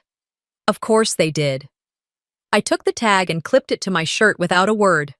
Finn, my old shepherd mix, stayed by my side, ears twitching, already sensing the shift in my breathing. We moved forward into the maze of white tents and twinkle lights, the kind they rent for suburban weddings and neighborhood galas. I had approved the invoice for it all 3 weeks ago. Paid it, too. The first thing I saw was the photo wall, a 10-foot montage framed in fairy lights titled Kalin Family Legacy. Picture after picture, graduations, holiday dinners, backyard barbecues. There was Leora, my stepsister, front and center in a cheer uniform. Valora, her mother, posing in every shot like she invented family unity. My father, Harlan, smiling next to Leora's son, holding a fish. I stared at it for too long. I was nowhere to be found. A woman brushing past behind me whispered to her husband, "Is she one of the cousins?" I turned. "I'm the daughter," I said evenly. She didn't respond. Just sipped her wine and walked away. A hand touched my arm. I flinched before realizing it was Valora. "There you are," she beamed. "Come sit. We're about to start the toast." She guided me, palm barely brushing my elbow, toward a folding chair pushed off to the side, behind the buffet line and dangerously close to the portable toilets. Finn laid down beneath the chair immediately, his chin flat on his paws, eyes on everything. That dog had always known how to read a room better than most people. Valora took the mic with the confidence of a woman used to being listened to. 15 years ago, she began, I walked into this family with nothing but hope in my heart and love to give. Today, we celebrate a legacy, not just mine or my daughter's, but one that includes every single one of you. She went on, thanking her husband, Harlan, who nodded solemnly, and Leora, who tossed her hair like she was posing for a magazine cover. She listed every niece, nephew, second cousin, and neighbor. She thanked the florist by name. Not once did she mention me. And finally, she said, smiling, we have one more surprise. Sadie, sweetheart, could you come join us up front? A few heads turned. The clinking of forks on plates slowed. I stood, slowly, brushing imaginary lint from my dress. Valora turned toward the crowd. As you all know, we've been trying to create meaningful traditions for our children, something lasting. And Sadie has a beautiful cabin in the mountains. This very place. I felt my stomach drop. It would mean the world to us if she made it official, if she gifted the property as part of the Cullen family legacy. There were gasps. A few murmured, "That's so generous." Someone actually clapped. I opened my mouth, unsure if I could even form words. Before I could speak, Valora added, I mean, she doesn't have a family of her own. No husband, no children. It's not like she needs it. Harlan didn't flinch. He just cut into his steak. I felt my spine go rigid. No, I said, my voice clearer than I expected. This house is mine. Valora's expression froze. Excuse me? It's not yours, and it never will be. A hush rippled through the tent. Valora stepped closer. You ungrateful— And then her palm struck my cheek. The sound cracked through the silence like lightning. For a moment, I didn't move. My skin burned. My pulse was in my ears. And then Liora began to clap. One slow, deliberate clap. Then another. Then more people joined. Uncertain, but obedient. Polite applause. The kind you give a PTA speech. The kind you offer a bad toast to avoid making it awkward. I didn't cry. I didn't flinch. I just placed my hand gently against my cheek, not to soothe it, but to anchor myself in the moment. No one moved to help me. Not one person. I walked away from the tent. Finn rose immediately and followed, his gait matching mine, quiet and steady. We passed the dessert table, the photo wall, the welcome sign with its glittering font. At the edge of the yard, I stopped. The trees rustled faintly. Somewhere behind me, Leora's voice resumed over the mic. I didn't listen. I whispered to myself, remember this, because I would. Maybe this time they'd see me. Maybe this time I wouldn't have to disappear to be respected. That thought lingered like a fog in my kitchen 3 weeks before the party, as the morning sun pushed through the window and landed on the corner of the countertop where Finn had just knocked over his water bowl again. He did that when he was thirsty and annoyed I hadn't taken him out yet. I mopped the spill absently with a dish towel, thinking about groceries, deadlines, and the faint ache behind my right eye. Then my phone pinged. It was a simple notification. New email. Kalin Family Legacy. I clicked it open and stared. The subject line read, Kalin Family Legacy, 15 years together. That was it. No hi Sadie, no dear family, no warm greeting. The body of the message was 3 short sentences. Join us for a celebration of love and togetherness. Saturday, 4 p.m. Dress, casual. At the bottom, just warm regards, Valora Harlan. And beneath that, the bold, blocky signature Valora used for her brand email blasts. Heart Home, legacy coaching for women who lead. My thumb hovered over the trash icon, but something stopped me. I scrolled up again, reading the message a second slower time. No address, no personal note, not even a, hope to see you there, Sadie. It wasn't a mistake, it was intentional. And it wasn't the first time. I sat down on the edge of the couch, towel still clutched in one hand, phone in the other. Finn nudged my leg with his nose, sensing the shift in my energy. I gave his head a quick rub and stood up again, pacing. A part of me, the part that still clung to the idea that maybe they just forgot to CC me properly, needed to know for sure. So I called Valora. She picked up on the second ring, voice sugar sweet. Oh, Sadie, I was just thinking about you. Isn't that wild? I didn't answer right away. I got your invitation. It didn't have my name on it. A pause, not even a full second, but enough. Oh, honey, that's totally a glitch. You know how those mass mailers go. Sometimes the personalization tag doesn't populate. Honestly, tech these days, right? She laughed lightly, as if we were old friends catching up, and not 2 women maintaining a cold ceasefire under a roof I bought. I said nothing. Let the silence stretch just long enough to be uncomfortable. She barreled on. It's just a casual thing, backyard, string lights, some finger food, a couple speeches, very low key. You don't have to bring anything. Her tone carried that fake relaxed drawl women use when they want you to know they're controlling the narrative, the kind that says, I planned this without you, and I want you to be grateful I'm inviting you at all. I'll be there, I said. My voice sounded more neutral than I expected. Wonderful, she chirped, already moving on in her mind. See you then. We hung up without any real goodbye. I stared at the screen for another minute before tossing the phone onto the couch. Later that afternoon, I pulled out the wooden box where I kept photos from years past. I hadn't opened it in months. It smelled faintly of cedar and dust. Inside were stacks of memories. Pictures of me and Leora as teenagers, my mom holding Finn when he was a puppy, Dad fixing the porch railing back when he still noticed if it was broken. I chose 6 photos carefully. One of me and Leora at a 4th of July picnic. One of Mom sewing at the kitchen table. 3 shots of Finn, and one faded picture of my parents in front of this very cabin, the year they bought it, before Valora ever entered the picture. I printed copies, glued them onto a large backing board, and framed them with care. Then I took out the hand-sewn pillow my mom made before her arthritis took her hands. It was stitched in dark green thread. "You belong where love sees you." I debated writing a card. I didn't.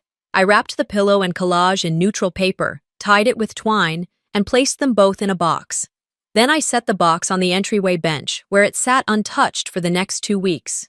In the quiet that followed, memories floated in uninvited. Holidays where I took the group photos but never appeared in them. Graduation dinners where my name wasn't on the program. Birthday cards signed from all of us, even though I knew Leora hadn't chipped in.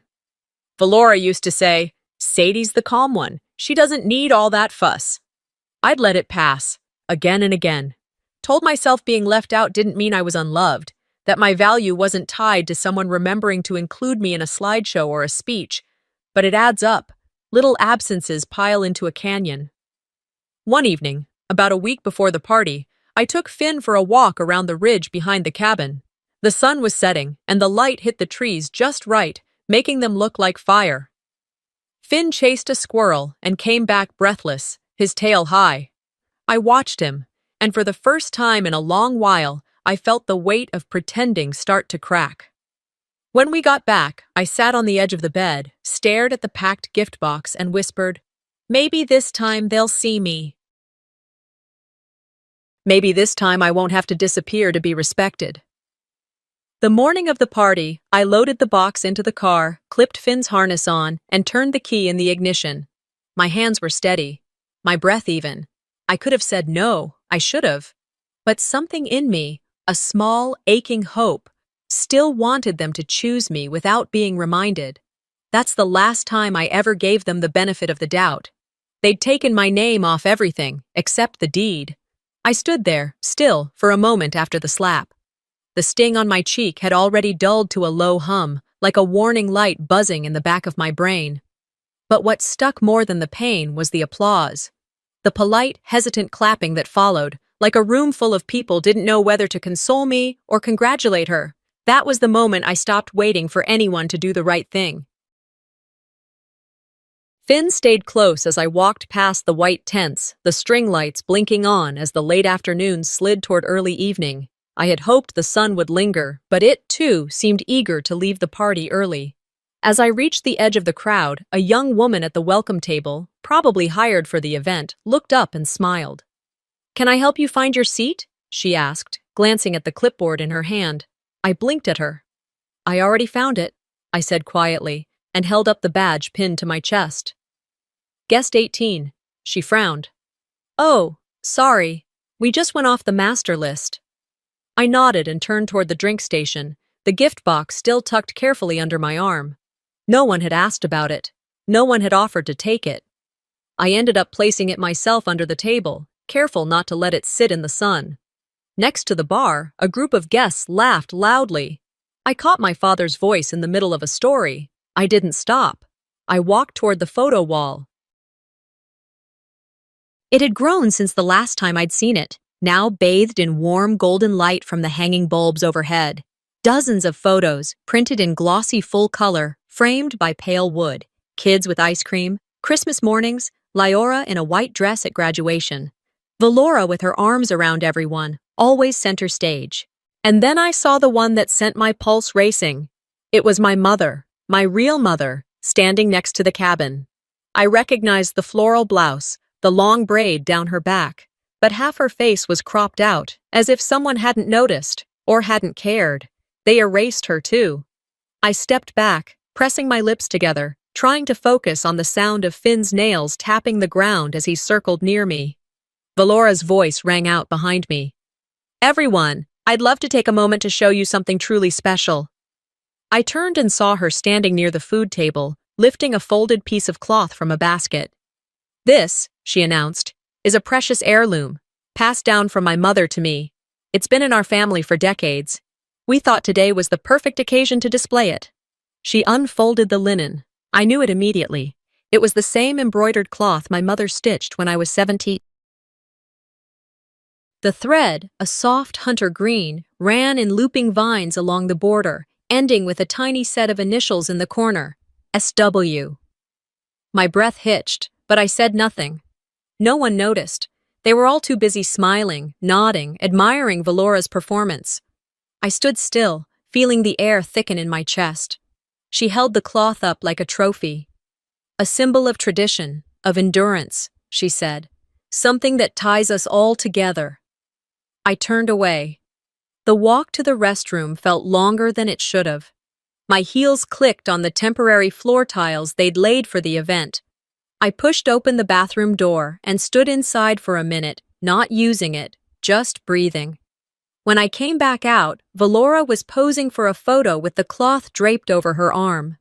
Leora stood beside her, flashing that perfectly symmetrical smile she'd perfected over years of being told she was the image of her mother. Back near the drinks, a centerpiece had tipped over. A cluster of roses and eucalyptus stems leaned half off the table. Without thinking, I walked over and adjusted it, realigning the vase and wiping away a spill with a napkin. "Excuse me," a voice said over my shoulder. I turned to find a woman in pearls and a wide-brimmed hat holding a plastic cup. She gestured toward the lemonade dispenser. "Can I get a refill here?" I stared at her.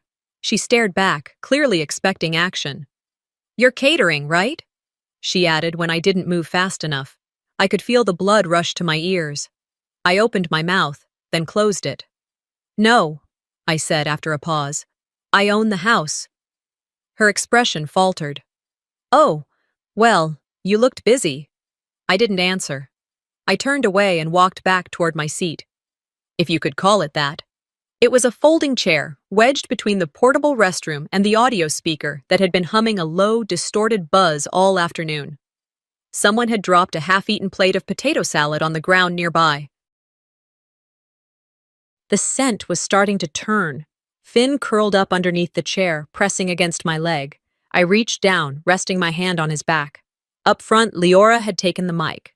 "We just want to thank everyone for making today so special," she said brightly. "It means the world to have you here to celebrate our family's journey." Her voice echoed slightly from the speaker beside me. No mention of me. No mention of the house we were all standing in. No acknowledgement of the woman who paid the deposit, who fixed the foundation when it cracked, who stayed behind when everyone else left. I looked toward the dessert table. My gift box was still there, unopened, moved to the side so the brownies could have more room. I pressed my palm against the edge of the table beside me, feeling the rough metal frame, the sticky condensation from a discarded water bottle.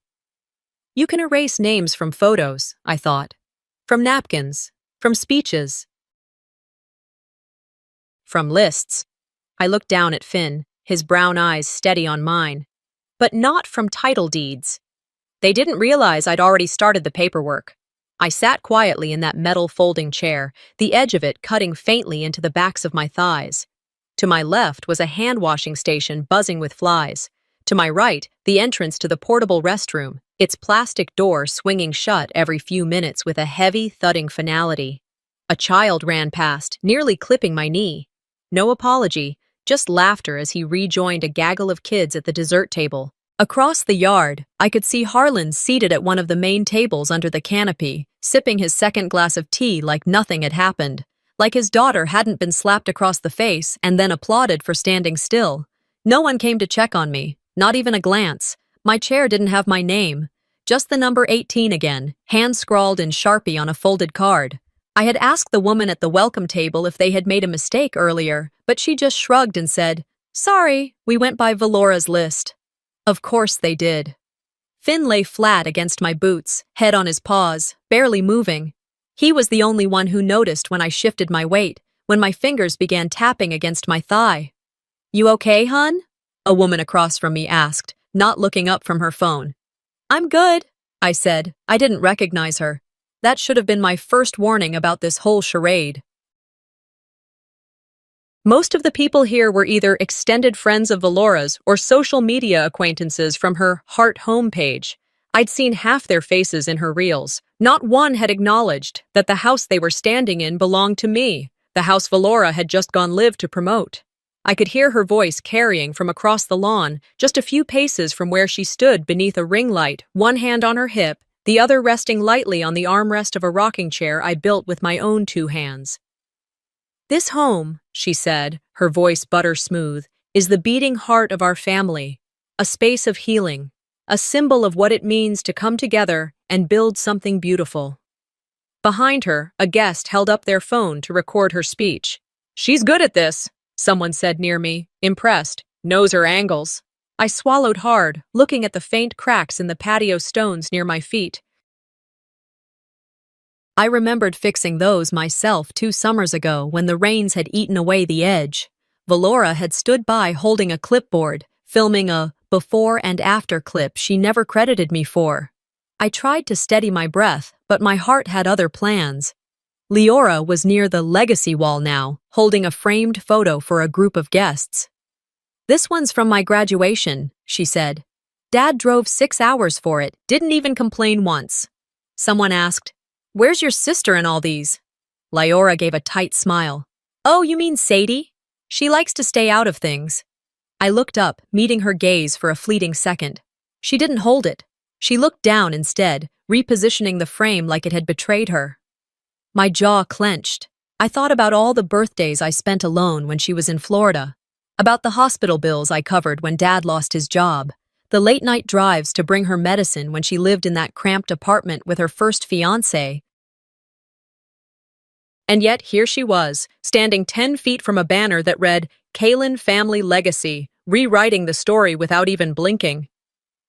Valora passed by my table just then, pausing just long enough to be seen stopping, to be noticed. "Hope you're enjoying the party," she said, voice honeyed. I tilted my head slightly. "You're building a house of lies on land that's not yours." She froze for a split second, then smiled. "That's not a very generous attitude, Sadie." "No," I said evenly, "but it's accurate." She held my gaze longer than I expected. Her eyes flicked to the camera behind her, then back to me. The smile she wore was one she'd practiced, soft edges, warm eyes. But there was something hollow about it now, something that flickered just short of confident. She turned away without another word. I watched her rejoin the crowd, arms open to embrace someone in a floral dress. She slipped right back into her script. Finn let out a soft breath. I reached down and rubbed his side, grateful he couldn't talk. Grateful he didn't ask why I stayed, why I showed up, why I let it go on this long. I reached into my purse, pulled out my phone, and opened a message thread. Edith Loomis. I typed, "It's happening." Within seconds, the little dots appeared. Her reply was short. "I'm ready.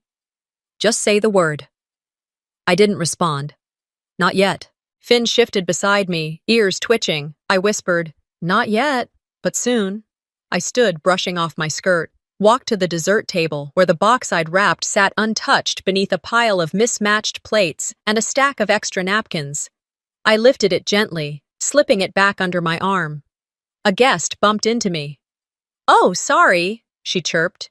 "Didn't see you there." Story of my life. I nodded politely and kept walking. Past the photo wall, past the clipboard woman, past the string lights and the chalkboard that said, "Welcome, Kalin family." None of it was real. Not the speeches, not the photos, not the curated hashtags or the fake smiles. What was real was the wood grain on the beams I had sanded myself, the title that sat in my fireproof box, the bank statements, the receipts. They didn't realize I'd already started the paperwork, but they would. The house wasn't the gift. They were the intruders, and I was done letting them redecorate my life. The sun had dipped just enough to cast long shadows across the yard. Most guests were chatting in small clusters, plates half full, drinks in hand. A few kids kicked around an empty soda can near the gravel path. The air held that brief stillness just before dusk, when the sky hasn't decided whether to hold on to the day or let it fall into night. I was standing near the back edge of the tent, pretending to be absorbed in a potted fern Valora had set up for ambiance, when I saw them approach. Leora walked ahead, crisp folder in hand, the kind you'd see at a bank. Valora followed behind her, smiling like a woman who believed she'd already won. Harlan brought up the rear, slow and silent, carrying 2 plastic cups of tea, one of them clearly for me. "Sadie," Valora said sweetly, as if the slap earlier had never happened. "We were hoping to steal a moment." I didn't move, but I didn't run either. I had already known this was coming. I just didn't expect them to be so bold. "We've been thinking," she began, stepping into the circle of string lights, "that with everything you've done, this beautiful home, your stability, it's such a powerful example of love and generosity. And what better way to carry that forward than to secure a future for the kids?" Leora held the folder like it was wrapped in ribbon. "It's just a little formality," she added, offering a smile I used to fall for. "You'd still be part of everything, obviously. Emotionally, you're a cornerstone." My jaw clenched, but I didn't speak.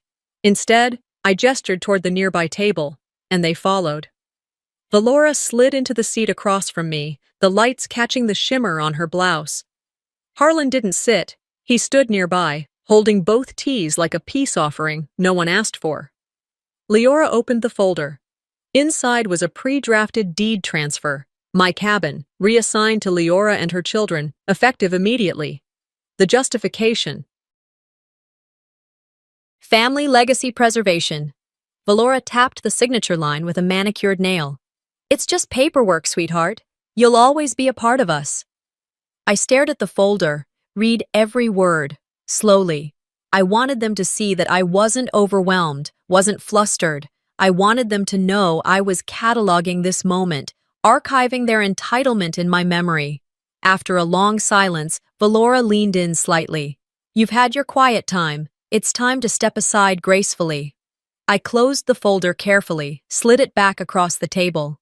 "I will never sign a lie dressed as legacy," I said, my voice low and even. Leora blinked, the smile on her face twitching just enough to show the crack. "You always have to be dramatic," she muttered. "This is why things never move forward." Valora's smile hardened, but she kept her tone even. "We just thought you'd want to give back, Sadie. I mean, you've had more than enough time with this place." I looked to Harlan, who hadn't said a word. He finally sighed and said quietly, "Sadie, don't make this bigger than it is." That got me. I stood up, looked at all 3 of them. "You already did." For a second, no one spoke. The murmur of the party faded into the background. Somewhere nearby, someone dropped a fork. A baby cried. I turned and walked away. Didn't look back. Finn caught up with me in a flash, trotting at my side like he'd been waiting for this cue all evening. The air was cooler now, the scent of grilled meat replaced by the faint bite of pine and dew. Once we were out of earshot, past the last row of cars parked along the drive, I pulled out my phone. I tapped Marisol's name, typed a short message.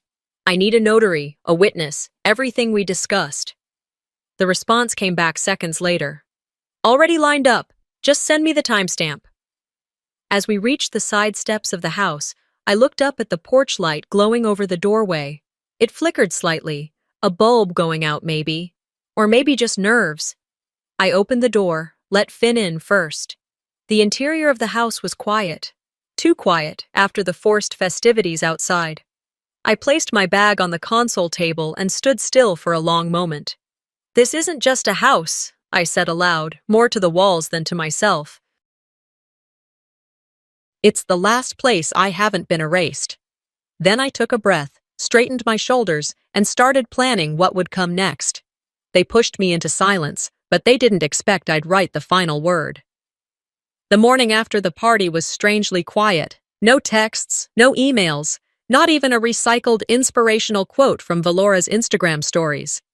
Just birds outside the window and the slow drip of the coffee pot. Finn curled up at the foot of the couch, ears occasionally twitching, but even he seemed to sense the calm was temporary. I poured a mug of strong coffee, black, and stepped out onto the porch. The deck boards creaked gently under my weight as I settled into the chair by the railing. I'd stained it myself last fall. Another thing no one remembered. I sat there, watching the sunlight stretch through the trees, steam curling above the rim of my cup. In my lap, the folder Marisol had helped me put together. Every document lined up, signed, reviewed, and ready. Eviction notice, witness affidavit, title deed, certification. A cover letter addressed to the county clerk. This wasn't a tantrum. It wasn't a threat. It was procedure. At 9:15 sharp, I drove into town with Finn in the passenger seat, his head sticking slightly out the window. The courthouse wasn't busy, a typical sleepy Tuesday in a small mountain city. Marisol was already waiting on the steps when I pulled in. "You look like someone walking into a deposition," she said, handing me a manila envelope. I gave a small smile. "Feels more like I'm closing a chapter." Inside, the clerk barely blinked as she stamped and logged everything. No questions, no raised eyebrows, just the rhythmic thump of official ink hitting paper. By 10:03, it was filed. We left without ceremony, just the sound of gravel underfoot and the knowledge that something permanent had shifted. Later that afternoon, I checked my phone and saw a message from Valora. "This isn't necessary. We can talk." I didn't reply. An hour later, she posted a quote on her story feed. "Some people only feel powerful when they're hurting others. Guard your peace." With a background of lavender and eucalyptus, of course. I turned off notifications. The next day, I came home from the market to find a sleek black SUV parked in my driveway. My stomach tensed immediately. Finn growled low from the back seat. I parked just off the gravel and walked toward the house slowly. There, on the porch, stood Leora, wearing a blazer and sunglasses, and a man in a checked button-down shirt holding a leather-bound folder. A realtor. As I approached, the man turned to me with a practiced smile. "Oh, hello. You must be the tenant?" Leora's smile froze. I looked at him, deadpan. "I'm the owner, and you're standing on private property without my permission." His eyes darted between us. I was just asked to assess the property for potential listing. I apologize if—" I turned to Leora. "You didn't think I'd come back this early?" She took off her sunglasses slowly. "Sadie, relax. We were just exploring options. Dad said you were considering—" "Don't," I cut her off. "Don't put this on him. You had no right to bring someone here. This isn't your project. It's my home." The agent took a cautious step back. Just wait by the car." Leora exhaled, trying to keep her tone measured. "You're being emotional. And you're trespassing." I pulled out my phone and dialed Marisol. "I need the sheriff," I said. "Now." It took less than 15 minutes. Deputy Clark was someone I recognized from community meetings. He walked up the drive calmly, papers already in hand. "Ms. Weston," he nodded at me, then looked at Leora. "Ma'am, I need you to step off the property." She laughed dryly. "Are you serious? We're just discussing options." He didn't blink. "Exploring's over. This property is legally owned, with full title under Miss Weston. You've been served notice and you've ignored it.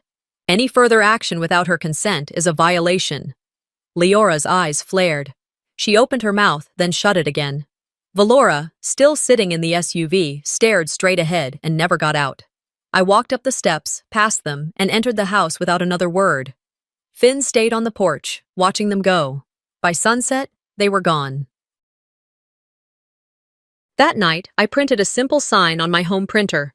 "Private property, no trespassing." I laminated it, nailed it to the post at the start of the gravel drive. Then I changed the locks. I replaced the code on the security system. I walked every inch of the house, room to room, window to door, double-checking everything. For dinner, I made roasted vegetables and a piece of salmon. Nothing fancy. Finn got a scoop of his favorite turkey and rice mix. I sat at the dining table, just me and the sound of the wind pressing against the windows. I took a bite, chewed slowly, and smiled. Not the kind of smile you wear for a camera, not the kind that says, "Look how far I've come," just a quiet one. "I'm not alone," I said aloud. "I'm just unbothered now. If they wanted legacy, I'd show them what truth really leaves behind." It started the way storms do. quiet, with a single ripple. 3 days had passed since the deputy asked Leora to leave my porch, and Valora refused to step out of her SUV. Since then, I had spent my time trimming dead hydrangeas by the porch, organizing the kitchen pantry, updating the deed file to a cloud folder. I moved through the cabin like a woman tending to something sacred, not because I was hiding, but because I was waiting. At 6:48 that morning, my phone buzzed, a message from a number I didn't recognize. "You should see this." There was no name, no photo, just a link. I hesitated. My gut had learned not to trust anything that came without context, but something in me, maybe the same part that stood through that slap and didn't flinch, clicked it anyway, read it. Thread title: Stepmom slaps her, stepsister claps. This was a family reunion. The video was only 27 seconds long. Valora's voice floated over the footage. "It's not like she needs it. No husband, no kids." Then my face, calm. My words: "This house is mine." Then the slap, clear, undeniable, and loud. Then the applause. My jaw clenched. My hand went still on Finn's fur. He lifted his head, sensing the stillness in me that wasn't peace. I scrolled. The comments section was already well past 4,000 replies. This is what financial abuse looks like. She hit her, and they clapped? Who just sits there and eats steak while their daughter's being humiliated? Find me Sadie. I'll buy whatever she's selling. I didn't smile, but my shoulders dropped, just slightly. I didn't post. I didn't reply. I just watched. By noon, it was trending. Local news picked it up by evening. Family conflict sparks online outrage after slap video goes viral. That afternoon, a message pinged into my inbox. Instagram, Carmen Rose, the catering assistant from the welcome table. She had barely spoken to me that day, but now her message read, "I didn't clap. I froze. I'm sorry. I was the one who posted it. I had to." I couldn't sleep. I read it twice. My thumbs hovered above the screen, unsure what to say. In the end, I typed, "Thank you for seeing it." That night, Valora posted a video. Her makeup was soft, lighting golden, voice trembling just enough to pass. "We were just trying to hold on to the love in our family," she said, clasping her hands in her lap. "Sometimes things get messy, but everything we did was in the name of unity." The comments turned brutal in under 3 minutes.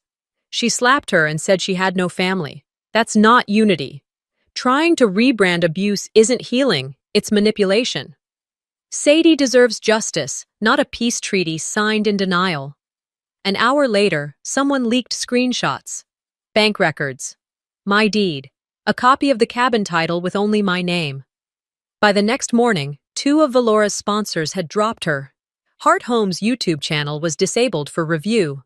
Leora's latest vlog about legacy values had its comments turned off. Her beauty box subscription service posted a note. "We are suspending all influencer partnerships pending investigation." I didn't celebrate. I sat on the porch, mug in hand, and let the cold air wash over me. I had no interest in revenge. I just wanted the truth to stand. On the 4th day, a thick white envelope arrived by certified mail.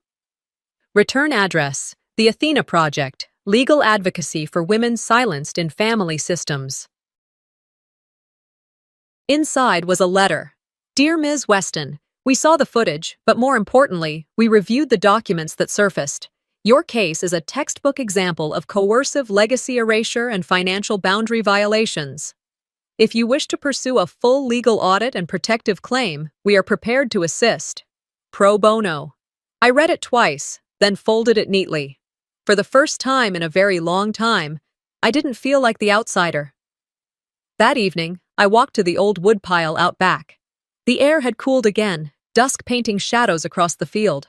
I built a fire in the pit, slow and steady, no rush. In my hand, a stack of things that no longer served me.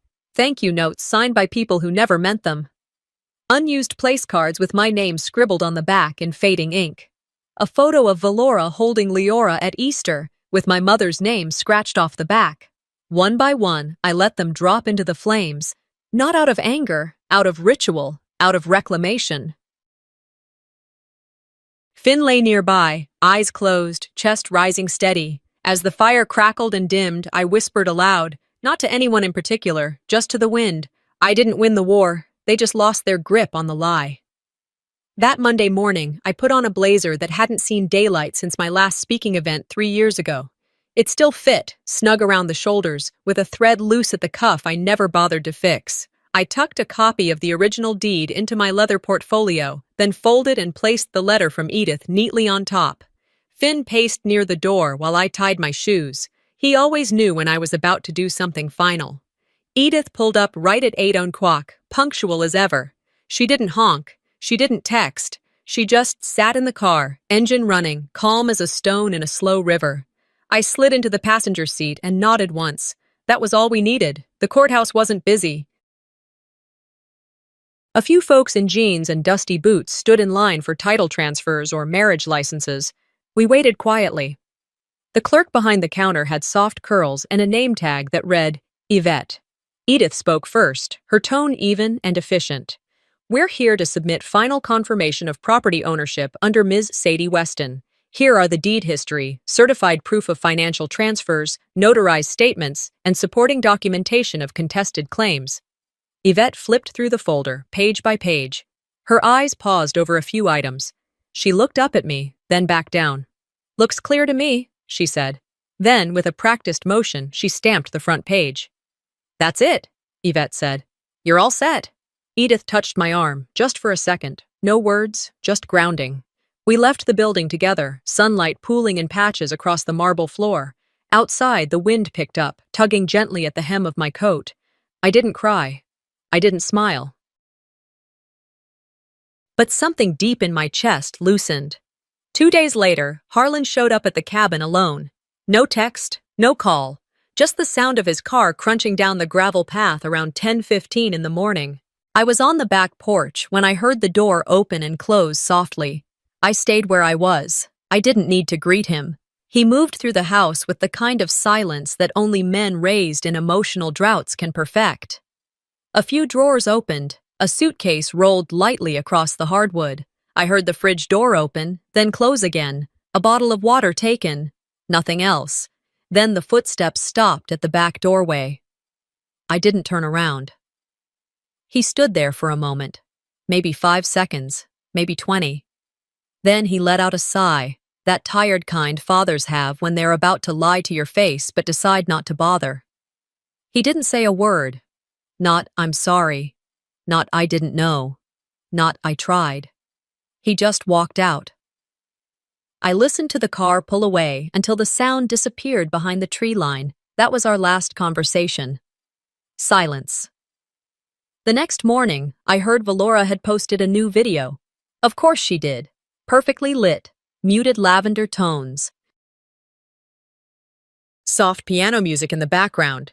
She looked straight into the camera and said, "We're moving forward as a family. We've learned so much through this experience, and while some people choose bitterness, we choose growth." I didn't watch the whole thing. I didn't have to.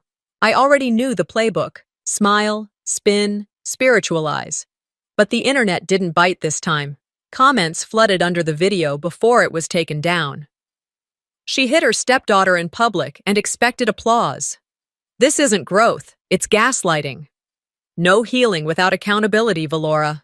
Her remaining sponsors quietly disappeared over the next few days. A blog that once published her 7 Steps to Spiritual Legacy guide removed all links to her brand. The Instagram comments turned off. YouTube page marked inactive. Engagement plummeted. Meanwhile, Lyora tried to pivot, posted a tweet. Sometimes those closest to you are the first to betray. But I won't let that stop me from shining. She deleted it 3 hours later. No new content followed. Her podcast went dark. No brand deals. No QA sessions. Just static. I didn't gloat. I didn't post. I went to the cabin's hallway, pulled out a frame I had been saving since my mother's death. Inside, I placed 3 things: a photo of Mom standing in front of the unfinished cabin, the original deed with my name clear as day, and a small note in my handwriting. You were never invisible. You just had to stop asking to be seen. I hung it near the front door. Later that week, I mailed one copy of the full legal case, cleaned, labeled, indexed, to the Athena Project. On the envelope, I wrote, "In case another daughter needs proof." The rest of the documents, I burned them, not out of spite, just closure. I stood by the fire pit, tossing each paper in slowly: tax filings, emails from Valora, Lyora's printed speeches, a copy of the Kalin legacy plan she'd tried to pass off as a family heirloom project. I let it all go. Finn sat beside me, tail brushing the dirt, eyes on the embers. Some things deserve ash. I didn't win the war, they just lost their grip on the lie. And in the space they left behind, something else came in. Quiet. Not the kind that used to press against my ribs like a weight, but the kind that settles into a room and makes you want to stay a little longer. It had been 2 weeks since the last car drove away. No more knocks, no more deliveries. No, "Sadie, can we talk?" voicemails. Just the sound of birds in the morning and the occasional thump of Finn's tail hitting the floor when he stretched in his sleep. That morning, I woke up without flinching. No email waiting with some half-hearted apology. No headline asking if I'd speak to a podcast about toxic family legacies. No more messages from old high school classmates pretending they always knew I was the strong one. I made coffee. I let Finn outside, the door creaking open just enough to let in the early breeze. He wandered toward the trees, sniffing out whatever mystery had landed overnight. I didn't check my phone. I didn't open the news. I stood on the porch, barefoot, letting the chill climb up my ankles. Silence used to ache. Now it breathes. Later that morning, I cleared out the drawer in the hallway that held old receipts, faded coupons, a collection of pens that hadn't worked in years. In the back, I found a worn envelope I didn't recognize at first. The handwriting on it was loopy, slanted to the right, like someone who'd written without rushing. It was from Mrs. Delaney, our old neighbor down the ridge. She'd passed away 5 years ago, and I hadn't realized she'd sent something before she left. I opened it slowly. Inside was a photo, my mother, standing in front of the cabin when it was still half-built. The roof was unfinished. The porch beams were raw. But she stood proud, hand resting on her hip, eyes squinting into the sun. On the back of the photo, written in that same loopy script, "This is for Sadie, so she always has somewhere to be real." I sat down on the floor, right there in the hallway. Not from grief, not from exhaustion, but from understanding. She always knew. I framed the photo that afternoon and placed it above the doorway. The light from the window hit it just right, the image glowing with a softness I couldn't describe. In my bedroom drawer was a letter I had written months ago, addressed to Valora. Typed, proofed, rewritten 3 times. I read it once more before letting it go. "I'm not bitter. I'm just done pretending your kindness wasn't currency. I see now what I used to excuse, and I don't need you to explain it. I just needed to name it." I folded it in half, then again, and I burned it. No spectacle, just the quiet hiss of paper giving up the ghost. There were things I chose to keep. The embroidered cloth my mother made. I folded it neatly and placed it inside a cedar box in the living room. The nameplate from the party, the one that read "Guest number 18", I dropped it into a small glass jar, labeled it with a Sharpie. Proof I was never invited. It sat next to the bookshelf like a souvenir from another version of me. The deed stayed under my bed, locked in a fireproof safe. Not because I feared losing it, but because I knew I never would. The anger, it didn't vanish, but it softened. It no longer needed to stand at the door and bark. By the time the sun began to fall behind the trees, I had swept the porch, watered the rosemary bush, and opened every window in the house. I didn't start a podcast. I didn't give interviews. I didn't post a long caption about healing or betrayal or growth. Instead, I moved a few rocking chairs to the front porch and brewed a pot of coffee. That Saturday morning, I left the porch light on a little longer. A few local women came by, some I'd known in passing, others I didn't know at all. We sat. We talked. Or we didn't. Sometimes silence is the conversation people need most. There was no name for it, no official group, just a porch, a dog, a circle of chairs, and the truth. Sometimes peace doesn't arrive with an apology. Sometimes it just stays when the noise finally leaves. Sometimes the hardest battles we fight are the ones behind closed doors, with people who call themselves family. But silence isn't peace, and boundaries aren't betrayal. What would you do if your name was erased from your own story? If this story moved you, hit that subscribe button. More true, powerful, and deeply human stories are coming your way. Let's talk in the comments.